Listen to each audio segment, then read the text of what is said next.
Erica, a few exercises to tinker with until we see each other next.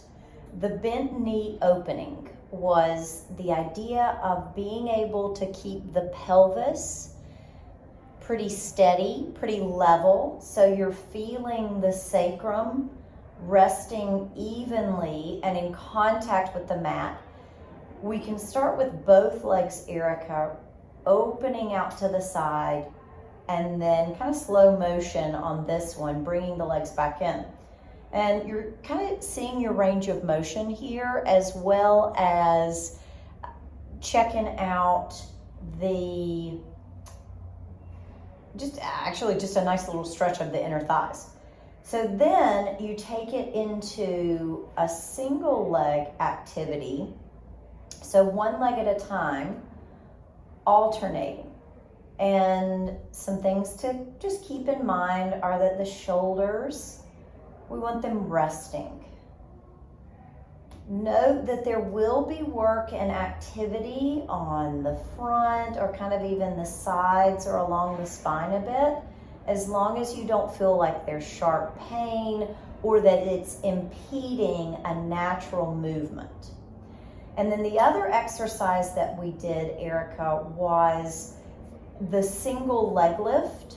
So it's the idea, you could even place like a towel roll, a rolled up towel, or a small like lacrosse ball or something like that behind your knee, just for something to kind of hold on to, so you know you don't use your, so you're not moving at the knee. But the idea here, Erica, is to be able to move the leg without the lumbar area. Again, doing a lot of transition or movement, and I'm talking more of the lumbar segments. So a little food for thought. Before you do that, you may even want to, Erica, just spend a little time in this position with your hands placed on the front of the knee or on the top of the kneecap or shin, and you're just giving a little bit of kind of that downward feedback into the thigh and the hip joint to try to get things just to relax and just to feel an element of support in the hip for a moment, and try to kind of have that feeling as then you go to move. And of course you'll do that on each leg.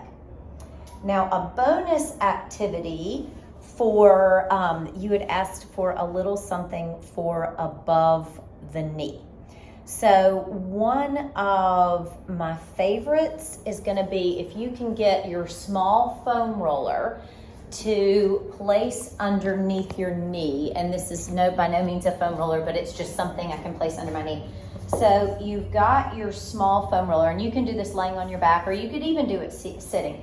But the foam roller, let's say, is resting underneath your knee joint, and you're looking to use the movement of the kneecap, the pull of the muscles right above the kneecap to lift the lower leg and the foot. So you're trying to feel some activity, that kneecap drawing up towards the hip to lift the leg. So that's a nice one to tinker with to start, and we can give you some more of those along the way. Hope this helps.